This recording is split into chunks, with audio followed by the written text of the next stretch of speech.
Tuh. Kursi.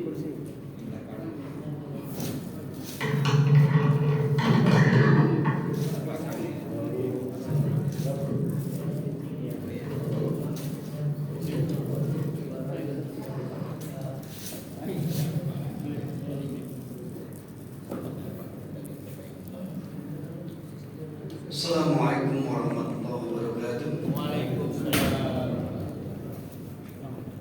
Bismillah, alhamdulillah.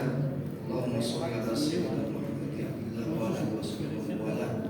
Rabbi shrah li sadri wa yassir li amri wa hlul 'uqdatam min lisani yafqahu qawli, amma ba'd. Puji dan syukur kita panjatkan kehadirat kita ya Rabbi Allah Subhanahu wa taala. Semoga kita diberi kemampuan untuk tetap bisa bersyukur karena kita diberikan badan yang sehat, jiwa yang sehat. Dengan badan yang sehat itu kita dimampukan berjalan dari rumah masing-masing menuju masjid ini. Justru kita tidak bersyukur kalau badan sehat, jiwa sehat, tapi tak mau memaksakan diri ke masjid, tak mau melaksanakan ibadah. Alhamdulillah wa syukurkan, insya Allah kita bagian daripada orang-orang yang bersyukur. La in syakartum la azidannakum. Insya Allah Allah akan menambahkan iman kita. Amin ya Allah ya Rabbal alamin. Salawat dan salam semoga dilimpahkan kepada junjungan kita Habibana wa Rasulana Sayyidina Muhammad Rasulullah SAW. Allahumma sholli ala sayyidina Muhammad wa ala alihi. Hadirin kaum muslimin rahimakumullah. 2 minggu kemarin kita masih membahas surah Al-Baqarah. Kemarin ayat 8, wa minan nasi may yaqulu amanna. Insyaallah malam ini kita akan membahas ayat yang ke-9, yukhadi'una Allaha wallazina amanu wa ma yakhda'una illa anfusahum wa ma yash'urun. Minta dikoreksi seandainya ada kesalahan.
Tolong dikoreksi satunya juga.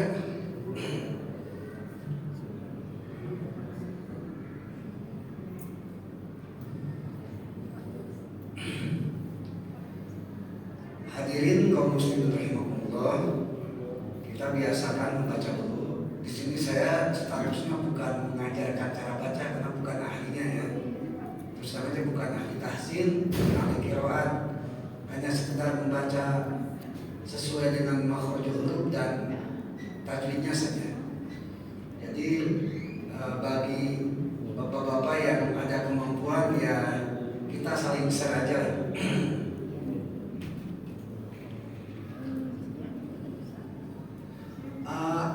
Wakofnya ada berapa? Ada 2 ya. jaizin, wakaf jaiz, yang satu lagi wakaf kili kalau masalah. Betul nggak? Wakafnya ada dua.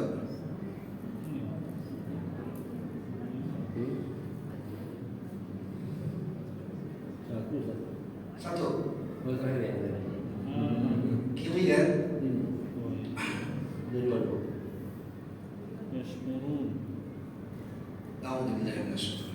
Kita gantian ya Pak ya. Bismillahirrahmanirrahim.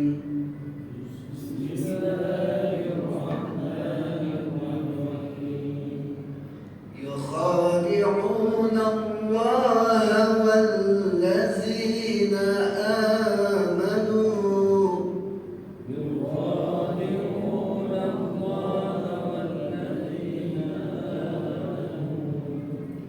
وما يخدعون إلا أنفسهم وما يشعرون.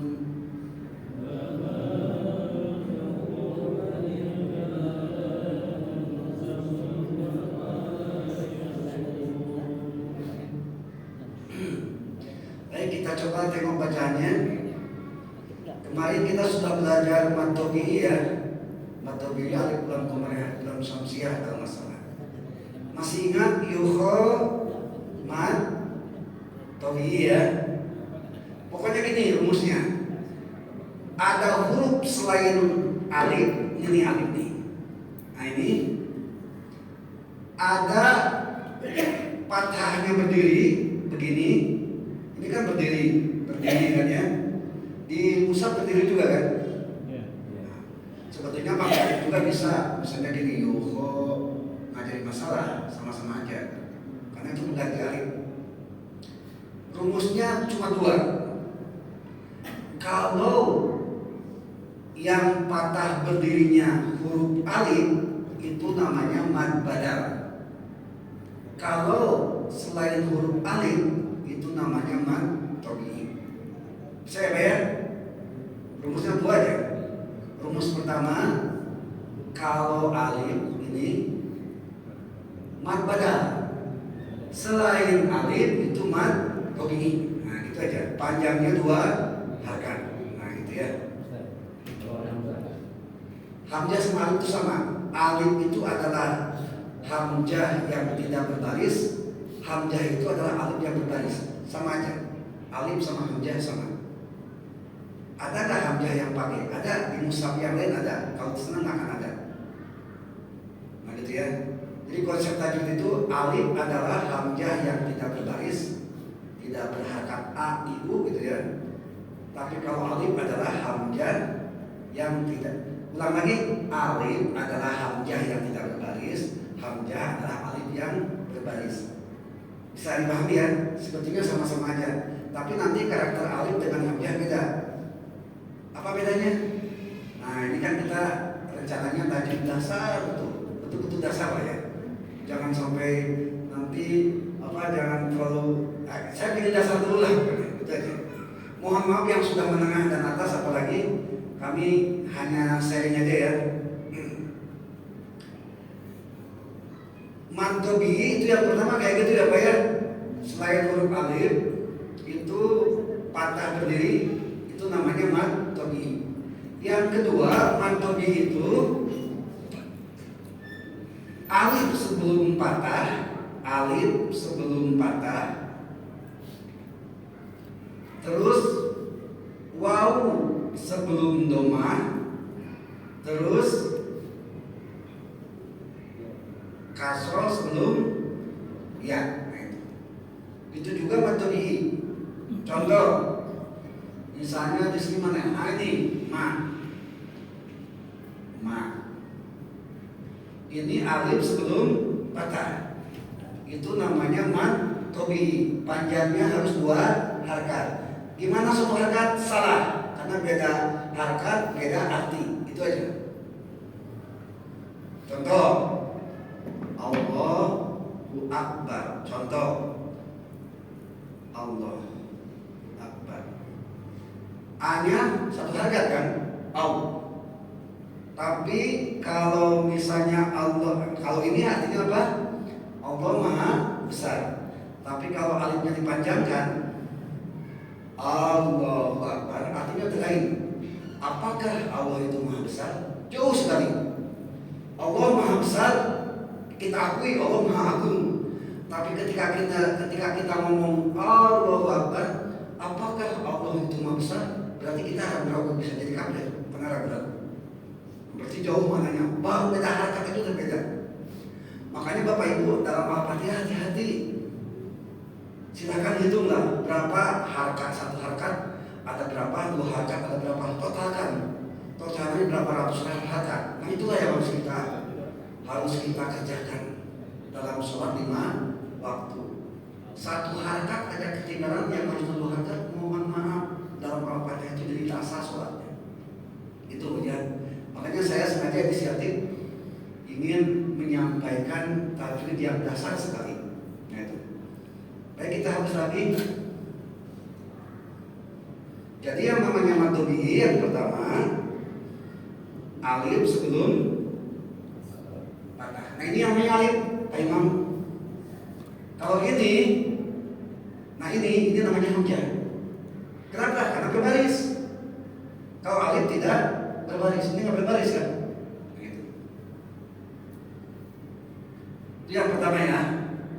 Ini rumus pertama tadi selain alif, kalau patahnya berdiri itu mad tabi'i.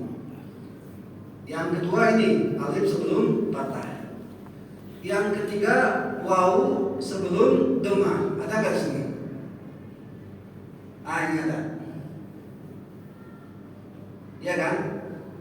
Waw sebelum dhamma ya. Ini sukun semua ya. Tadi ini juga pada hakikatnya sukun pada hakikatnya. Cuma lisan jila kalimah cara mengucapkannya susah, jadi nggak pakai sukun. Waw sukun atau waw sebelum dhamma seperti ini nih. Ini namanya mad tabi'i. Tapi kalau niat mau diwakafkan, ini kebetulan wakafnya wakaf jaiz. Saya sengaja menampilkan wakaf supaya ada dua pengertian. Wakaf jaiz itu boleh berhenti, boleh tidak, bebas. Mau walladzina amanu tetap titik boleh. Mau walladzina amanu wa ma yahdun boleh, itu maksudnya. Itu namanya jaiz. Simbolnya adalah huruf jim. Kalau Bapak mau lanjut, walladzina amanu wa ma, akan lanjutkan. Nah ini namanya mad tabi'i. Tapi kalau mau berhenti, nah ini beda lagi. Mad tabi'i di ujung kalimat, di ujung wakaf, itu namanya mad arid disukun. Kita jangan mad arid disukun lah. Yang penting dasar aja dulu. Jadi ini silakan mau berhenti atau tidak silakan. Karena wakafnya mengizinkan berhenti atau tidak. Kalau dalam hukum dimubah, silakan.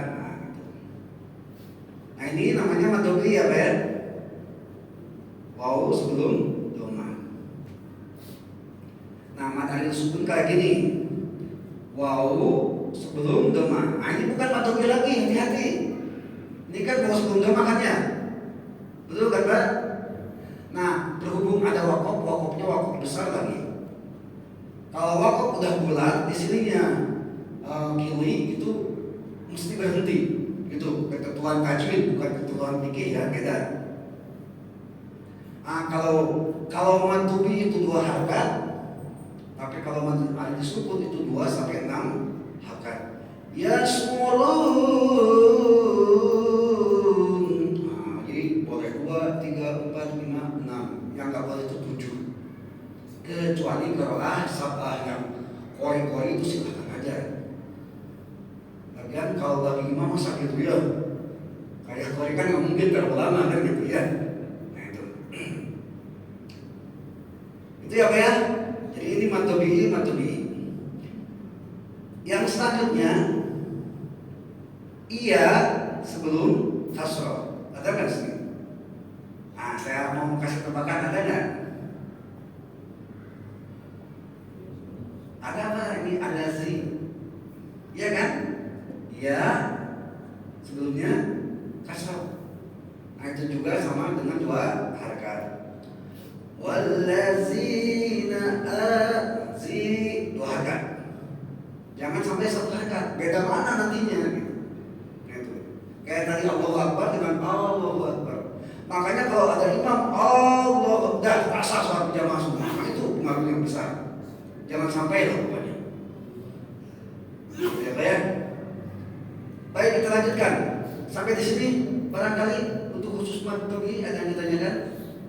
Cukup ya. Malam ini juga kita akan membahas tentang lafaz Allah. Lafaz Lafzul Jalalah. Disininya jangan dulu lah. Soalnya tafsirnya kapan? Masalahnya nanti khawatir tak cukup waktu ya. Cara membaca lafaz Allah itu ada dua. Ada tarkib,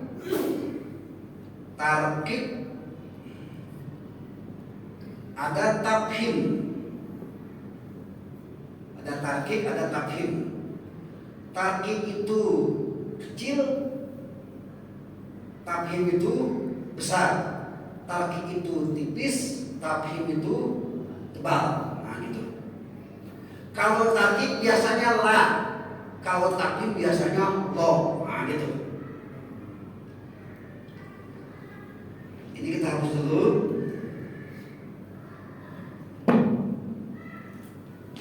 Tarkib itu lafaz Allah sebelumnya kasroh. Kalau tafhim itu lafaz Allah sebelumnya adalah patah dan domah. Jadi sampai kapanpun lafaz Allah kalau sebelumnya kasroh itu pasti lah. Contoh Bismillah. Kalau ada yang Bismillah salah, itu aja pokoknya. Sementara kita hitam putih aja dulu ya. Terlepas dari nanti ada perbedaan ulama-ulama tajwid, yang jelas kita yang dasar aja. Jadi lafaz Allah sebelum kasroh itu lah. Bismillah. Nah gitu. Jangan Bismillah, salah. Itu aja. Bukan batas, menurut takbir itu salah, gitu aja. Bukan menurut hukum ya. Nah gitu. Seperti ginilah, menurut undang-undang pemerintahan, usia pernikahan dini itu di bawah berapa tahun? 17 atau 18? 19 ya. Menurut hukum negara tidak sah kan? Tapi menurut hukum Islam sah aja kan begitu. Nah beda kan? Makanya kita lihatnya sekarang tajwid dulu aturannya. Baik, lafaz Allah sebelumnya patah itu dibacanya lo. Contoh ini nih, ini Allah sebelumnya lafaz apa? Patah. Berarti yukhadi'unallah. Jangan yukhadi'unallah. Salah. Makanya ada kalimat Allah dibaca Allah. Nah itu salah. Harusnya O gitu. Ada kan? Allah. Ada kan kayak gitu. Itu salah kalau menurut tajwid. Karena itu tafhim namanya.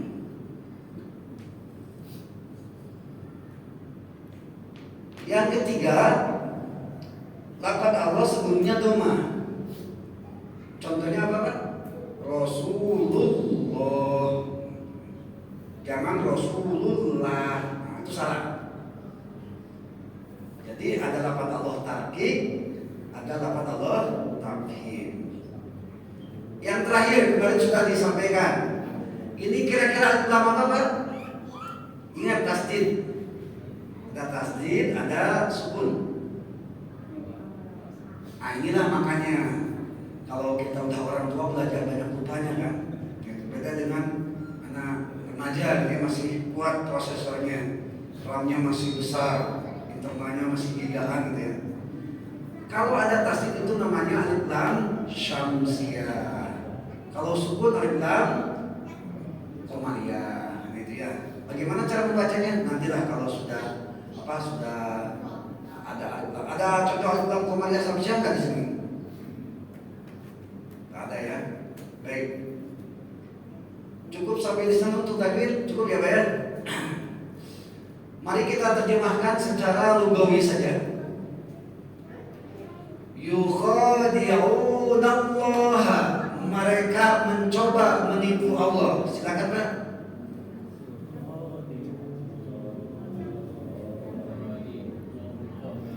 Satu-satu aja kalau begitu. Yukhadi'una, mereka mencoba menipu. Mereka mencoba menipu Allah kepada Allah. Wallazina, dan kepada orang-orang amanu, mereka yang beriman. Wa ma yakhda'una, dan mereka tidak menipu illa anfusahum, kecuali menipu dirinya sendiri. Wama, dan tidak yashuruna, mereka mengetahui. Itu artian secara translate ya Pak ya. Kalau tafsirnya tidak begitu, nggak bisa. Itu secara translate-nya.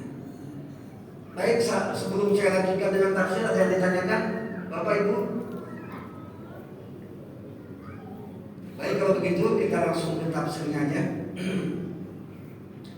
Bismillahirrahmanirrahim. 2 minggu kemarin kita telah membahas tentang wa minan nasi may yaqulu amanna billah. Dan sebagian manusia ada yang mereka mengatakan saya atau kami beriman kepada Allah, wabil yaumil akhir, dan kepada hari akhirat. Langsung diponis oleh Allah, wa ma hum bimu'minin, mereka tidak beriman. Jadi ada orang yang ngaku beriman, langsung kata Allah, wa ma hum bimu'minin, mereka tidak beriman. Gitu ya. Ibarat kita ngomong udah berbusa-busa, langsung salah kau, kan nusuk betul gitu ya. Ini yang nusuk Allah betul. Wa ma hum bimu'minin, dan mereka tidak beriman. Ngaku beriman tapi sama Allah tidak diakui. Nah begitu. Yang semalam ya. Malam ini kita akan membahas tentang ayat yang ke-9.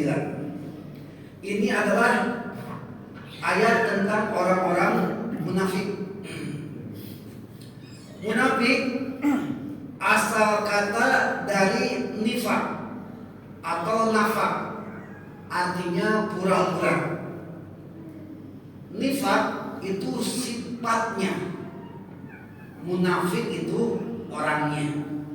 Beda ya Pak ya? Nifak itu sifatnya, munafik itu orangnya. Kafir itu orangnya, kufur itu perbuatannya. Beda ya? Amanu itu orang yang mengerjakan keimanan, mukmin itu orang yang beriman. Beda kan? Jadi munafik itu artinya, kalau di sini kalau kita langsung hitam putih aja, bermuka dua, gitu ya. Lah muka satu pingin muka dua, bukan begitu. Nah gitu ya. Kalau mukanya dua, kasih kepada orang yang cari muka, berarti dia tidak punya muka, kan gitu ya. Ada kan orang yang cari muka ya Pak ya? Ada. Berarti nggak punya muka kan?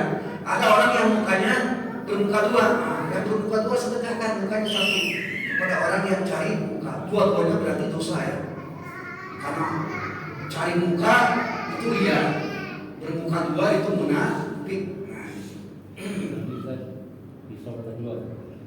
pisau bermata dua itu kayak apa? Saya kurang tahu. Paling belati ya mata dua ya, atau pedangnya. Itu secara lugawinya ya. Nah sekarang hadirin, malam ini saya sebelum yukhadi'un, karena ini karakter orang munafik itu mereka merasa menipu Allah. Cuma saya mau ada teka-teki sedikit. Kalau saya hapus ininya, barisnya. Saya hapus barisnya ya. Sama nggak?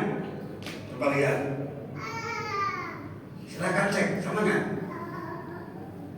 Susunan kalimatnya sama nggak? Sama ya? Tapi bacanya beda ya.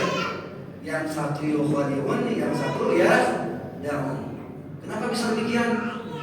Kayak permainan aja. Nah, nanti kita jelaskan. Baik, sebelum menjelaskan ini, saya ingin berbagi informasi tentang ciri-ciri orang munafik. Bapak-bapak, ibu-ibu, jangan merasa diri soleh. Hati-hati. Orang yang merasa soleh itu salah. Orang yang merasa salah itu soleh kalau bertaubat. Begitu. Mendingan mantan preman daripada mantan ustad. Ya pasti ya. Mendingan mantan preman daripada mantan ustad. Mantan preman bisa saja jadi ulama, jadi ustad. Mantan ustad jangan-jangan dia sekarang preman, kan gitu. Nanti ya. Nah, jadi kita jangan tuh merasa bersih. Mentang-mentang rajin sholat, rajin berjamaah, rajin ke masjid, tetangga yang lain out neraka nggak bisa begitu. Di hati ya, di hati nih. Karena ini ada hubungannya dengan munafik juga. Makanya saya ingin menyampaikan dulu ciri-ciri orang munafik. Ada berapa? Ada 8. Kalau dalam hadis cuma ada 3. Idza hadasa kadzaba, wa idza wa'ada akhlafa, wa idza tumina khana. Cuma 3. Tapi ternyata semuanya ada 8. Apakah kita termasuk orang munafik? Yuk kita cari. Pertama, menurut Ibnu Katsir, an-nifaqu huwa idkhalul khair wa islalul syarr. Munafik itu adalah memperlihatkan kebaikan dan menyembunyikan keburukan. Coba kita sering memperlihatkan kebaikan tidak, terus buruk kita disembunyikan tidak. Nah, itu munafik itu katanya. Kata Ibnu Katsir. Munafik menurut Ibnu Katsir itu ada 2. Pertama i'tiqadiyun, yang kedua wa amaliyun. Ini bukan ciri-ciri pembagiannya ya. Kalau i'tiqadiyun, i'tiqad itu alladhi yukhalidu sahibu benar. Itu yang di asfalina, yang yang pelakunya itu di kerak atau dasar neraka. Itu yang bahaya. I'tiqad atau iman, kepercayaan hati. Yang kedua wa amaliyun, amal. Nah, ini yang harus kita khawatirkan, kita amaliyun itu. Kalau i'tiqad mungkin insya Allah kita tidak ya. Tapi amaliyun itu bisa jadi kita memelihara bibit-bibit munafik. Nah, begitu. Baik, bismillahirrahmanirrahim. Hadis yang diriwayatkan oleh Ibnu Mas'ud tentang ciri-ciri orang munafik. Arba'un man kunna fihi kana munafiqun. Ada 4 yang menjadi ciri orang-orang munafik. Ini kata Abdullah bin Mas'ud dari Rasulullah Sallallahu Alaihi Wasallam.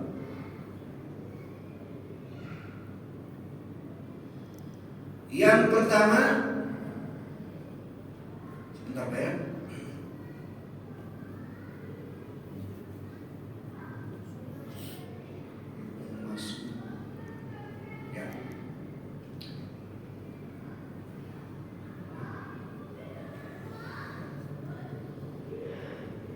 Ini yang diriwayatkan oleh Imam Muslim ya.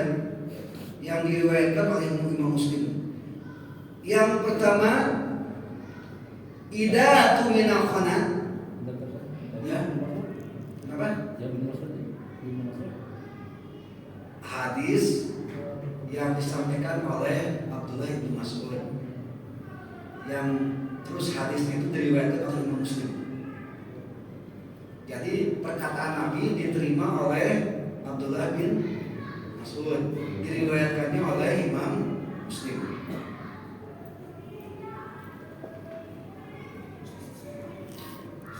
Ulang lagi ya.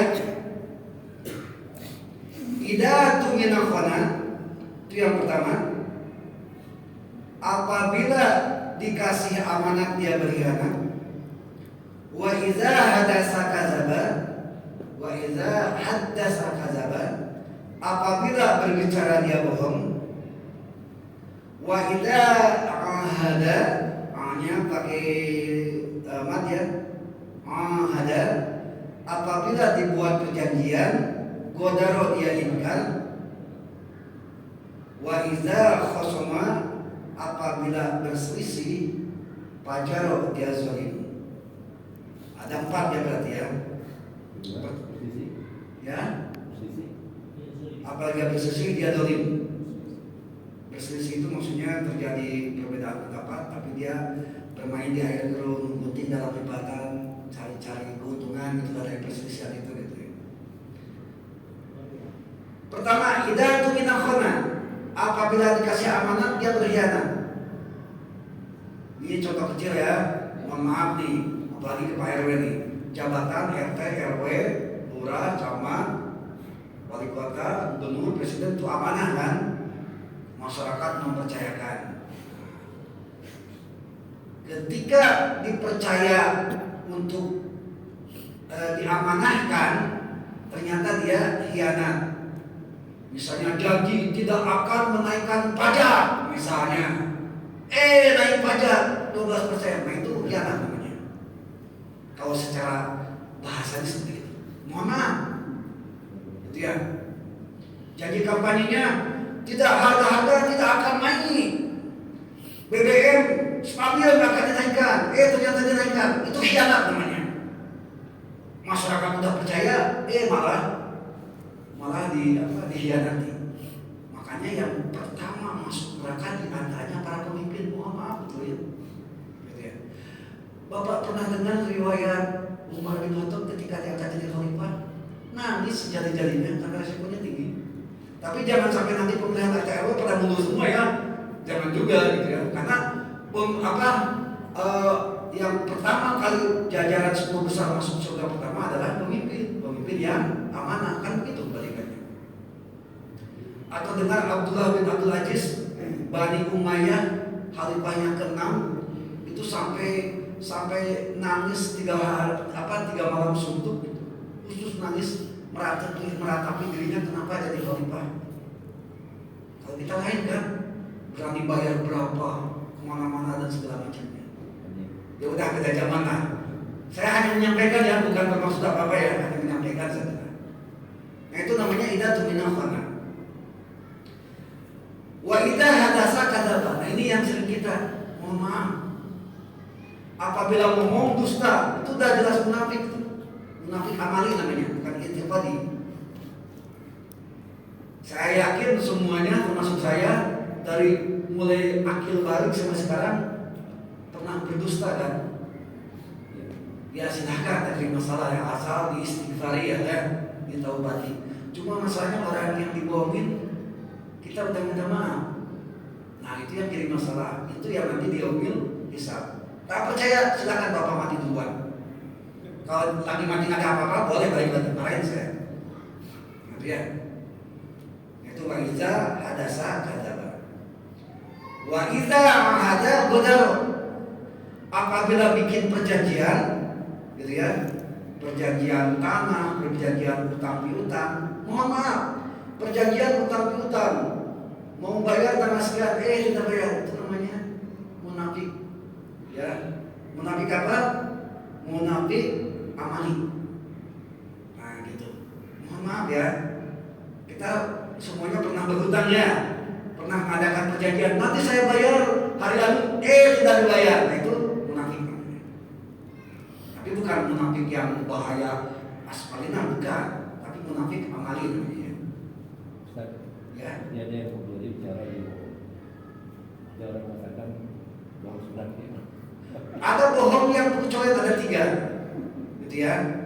Itu juga sesuai dengan hadis Nabi. Yang pertama bohong ketika perang, itu sebagai taktik ngajarin masalah. Karena dalam perang itu penuh dengan siasat. Yang namanya siasat pasti ada manipulasi. Yang namanya manipulasi pasti tidak sesuai dengan fakta. boleh, silakan, itu diperbolehkan. Yang kedua, bohong hubungan suami istri.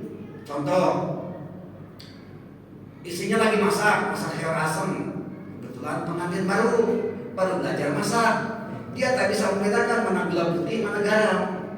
Nah gitu ya, masukkanlah mentang-mentang 1 sendok garam, ya udah masukkan mentang-mentang 1 sendok gula putih, karena nggak tahu mana garam mana gula putih, ya masukkan garam. Ujung-ujungnya apa makanannya, Bu? Asin kan? Ketika suami mencicipi, Bang, gimana rasanya? Nah itu harus berbohong tuh. Ya Allah deh, enak betul deh. Nggak ada masakan kayak gini di restoran. Ya yang ada nggak enak, nah, gitu ya. Itu bohongnya boleh, bahkan disunahkan. Coba kalau jujur. Nah, rumah tangga baru dibangun, khawatirnya berantakan. Nah gitu ya. Yang ketiga, ketika mendamaikan orang yang berselisih. Si A dan si B berselisih misalnya, terus bapak si C bilang sama si A tuh ada salam dari si B, katanya tuh kamu mantap lah, padahal si B nggak ngomong apa-apa. Ketemu si B ada salam dari si A itu sama kamu. Si A dan si B asalnya berselisih gara-gara si C berbohong, jadi damai, itu diperbolehkan. Gitu ya. Jadi yang ujung-ujungnya maslahat tak jadi masalah. Nah gitu. Baik, kita fokus dulu ya filmnya. Khawatir sudah cukup waktu. Sampai di mana tadi? Wa idza ahada qadaro ya. Yang terakhir wa idza khosoma fajaro. Bukan pajero ya, pajaro. Apabila terjadi perselisihan, dia zalim. Zalim itu dia memanfaatkan perselisihan itu.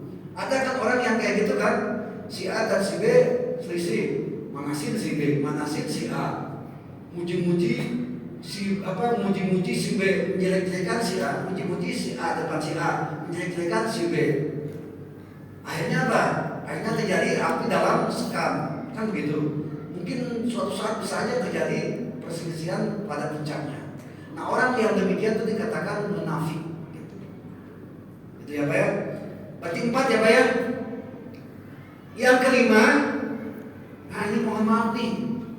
Yang kelima ciri munafik, tapi bukan yang sadis yang tadi ya, yang di aspalina. Cuma tetap saya sampaikan walaupun pahit, karena ini untuk jaga-jaga diri kita lah.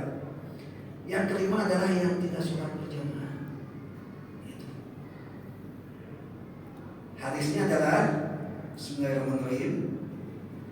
Walaqad ra'aituna wa ma yatakhallafu anha illa munafiq walaqad kana arjulu yu'ti bihi. Sesungguhnya kami melihat bahwa orang-orang yang meninggalkan sholat berjamaah, ini kata Nabi, illa munafik, kecuali itu munafik, itu kata Nabi.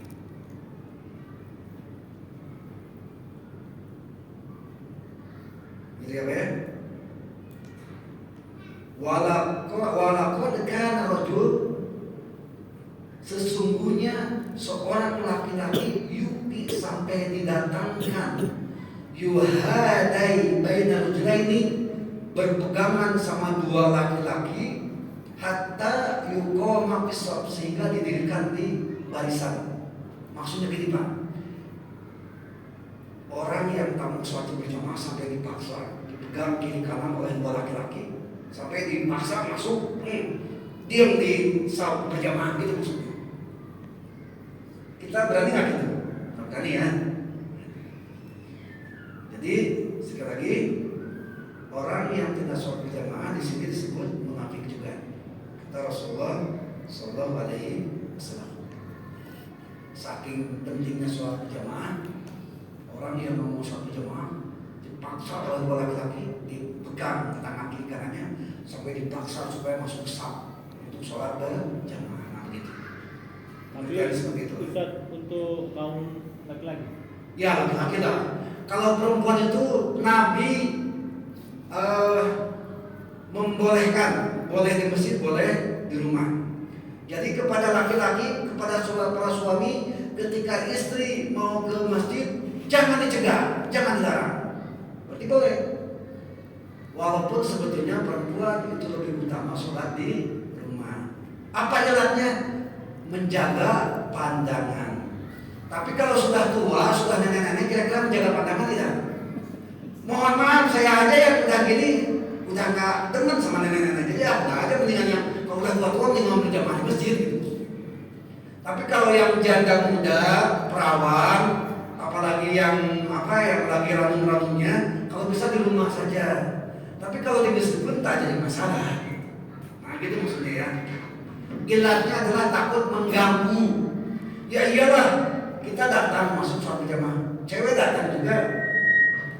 Maaf, yang normal pasti melirik kan. Kalau Pak Imam tak melirik, tak normal berarti. Mau tidak mau, dasarnya manusia seperti itu. Nah, ilatnya adalah jaga pandangan. Tapi kalau ketika saya datang, ada nenek-nenek datang, normanya tertarik tidak? Nggak akan. Ya normal manusia akan tertarik, banyak udah tua kan gitu. Cuma kalau tertarik juga ya nggak tahu juga lah, nggak bisa komentar lah ya. Nah gitu.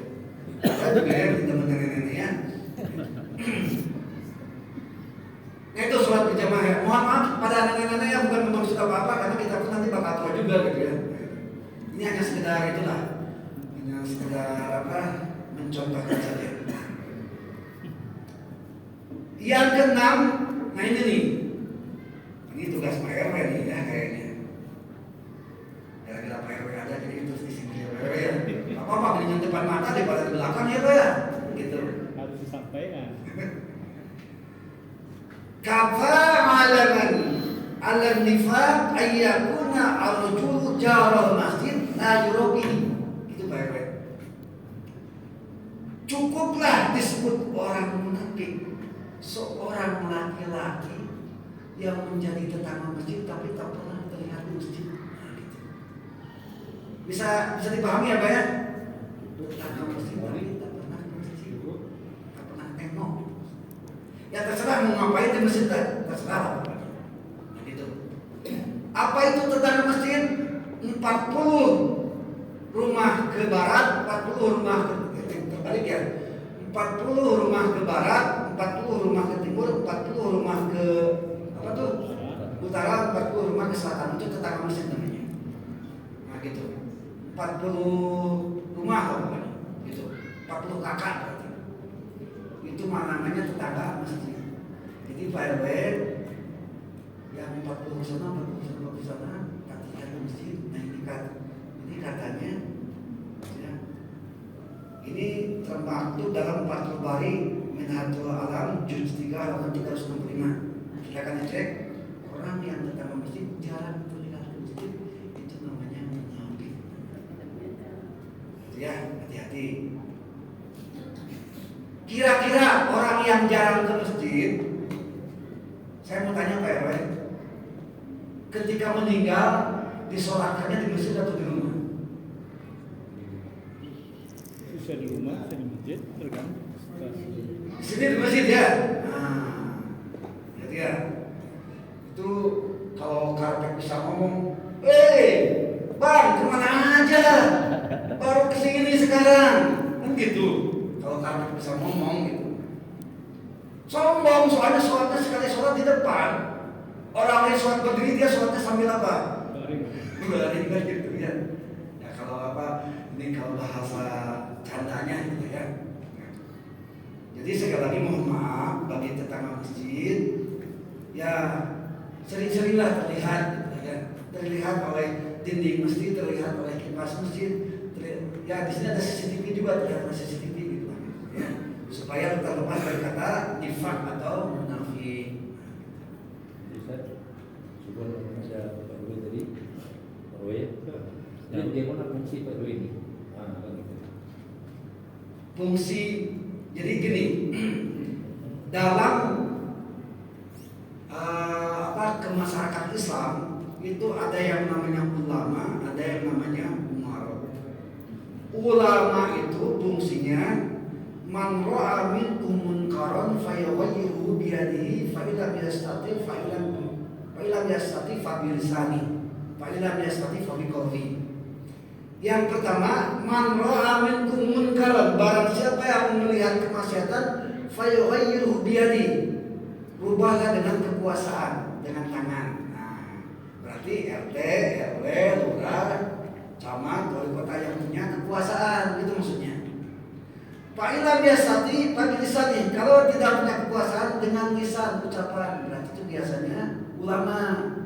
Ustaz. Saya bukan ulama, saya bukan pemerintah, gimana? Fa'ilam yastati fabiqalbi, cukup hati yang benci, bukan orangnya tapi kelakuannya. Nah, tapi belum aman nih Pak, jangan mentang-mentang ulama tidak, pemerintah tidak, terus cukup di hati, enggak. Kata Nabi, wa zalika azhabul iman, itulah orang selemah-lemahnya iman. Jadi kalau cukup di hati, tetap aja lemah iman, gitu kan. Jadi fungsinya itu, pemerintah itu kekuasaan, dakwanya. Kalau apa? Kalau ulama itu dengan lisan. Itu ya memangnya. Tapi kalau ini yang hadir sekarang mungkin kalau lisan bisa minimal di keluarga ya, karena apa, kepala keluarga memang punya kewajiban, bahkan kewajibannya melebihi RT dan RW karena dia punya kekuasaan, punya lisan juga, kan begitu. Seorang suami jangan sampai dibiarkan anak istrinya berada dalam kemaksiatan. Contoh, mohon maaf nih. Kalau seorang anak perempuan tidak berjilbab, sedangkan An-Nur 31 Al-Ahzab 58 59 itu mewajibkan, orang tuanya membiarkan, maka yang dosa adalah ayahnya. Kalau dibiarkan ibunya dan saudara-saudaranya, kan gitu. Apalagi kalau masalah jinah, Pak. Jinah itu dosanya bukan hanya rumah di rumahnya saja, bapak, ibu, anak, kakek dan segala macamnya. Bahkan tikus yang tinggal di rumah itu kena azabnya juga. Bahkan tetangga sebelahnya bisa kena. Gitu ya. Jadi hati-hati anak-anak kita. Ya, memang kayak kasar ya, hukum Islam kayak keras ya. Cuma memang untuk memproteksi kita, kenapa tidak? Dalam Islam itu mengajarkan seperti halnya demikian. Apa ruginya sih tidak pacaran gitu ya? Karena pacaran sekarang kan cenderungnya ke takrobus zina kan, mendekati zina, itu maksudnya. Gitu ya. Habis ya waktunya. Habis ya. Jadi Ustaz, ini ngomongin kan ini saya benar. Sehubungan dengan fungsi dan pemimpin tadi itu sudah tadi disampaikan bahwa kekuasaan. Lalu bagaimana kalau katanya tidak dilakukan? Nah, ini permohonan RW. Ini bagaimana kira itu? Asyariku bisari syarru, yang membiarkan kemaksiatan termasuk kemaksiatan pula. Gitu. Bapak lihat pembunuhan, tidak dicegah, tidak dibiarkan, sedikitnya pasti kena panggil polisi, minimal saksi, ya kan? Nah itu.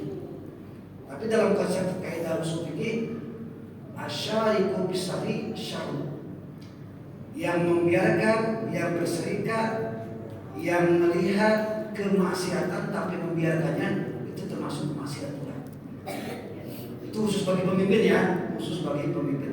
Kalau kita sebagai misalnya sebagai mubalik, kita kewajiban dasarnya adalah menasihati kan, watawa sobil hak, watawa sobil. Tadi itu kan, karena kita nggak punya kekuasaan ya dengan lisan gitu. Jadi fungsinya seperti itu, memang ada apa tupoksi masing-masing kan. Hadirin kaum muslimin rahimakumullah, walaupun ciri munafik belum tuntas, tapi karena kita memang niatnya sambil menunggu sholat isya dan waktu sholat isya sudah masuk, itu saja mungkin yang bisa saya sampaikan. Mudah-mudahan ada guna dan manfaatnya. Saya mohon maaf, bukan bermaksud mengejek tapi mengajak, bukan bermaksud sentimen, tapi insya Allah berdasarkan argumen, berdasarkan Al-Quran dan hadis. Apa yang tersandung ya udah sampaikan. Nabi mengatakan sampaikan walaupun pahit, kan begitu ya. Kalau pahit biasanya obat. Ibu minum jamu pahit, besoknya segar. Ibu sekarang minum yang enak, cendol, besoknya mencret, kan begitu ya. Itu aja lah pokoknya. Hadirin kaum muslimin rahimakumullah, itu saja mungkin yang bisa saya sampaikan. Wallahumma fi min aqwamit thariq. Wassalamualaikum warahmatullahi wabarakatuh. Ini belum ya. Ayo.